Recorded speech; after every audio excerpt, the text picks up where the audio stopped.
নবী ইব্রাহিম হ্যাঁ ভাই ডাক্তার দেশে নাই আল্লাহ এ কি রে দেশে মনে কিছু বসে রে মু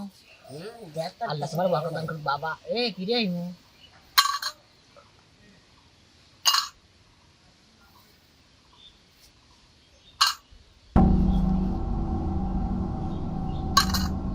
এই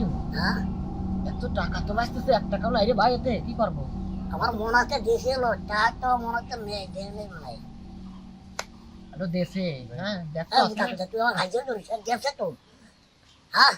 তুই হাইজেল করস হ্যালো আমি কি খাইছি রে এত টাকা যা তো টাকা দিতে হাত দিয়ে আমার হাত নাই খেলাটা না তুই যা আমি তো দেখতে আছি ওই যে আমার দিল হ্যাঁ ওই যে আমার দিল ওই যে সব দেওয়া না না এই ভাই এই খারাপ যা পড়া গেলে না এই বোঝা শুনে আল্লাহ বাবা আরে চলো আল্লাহ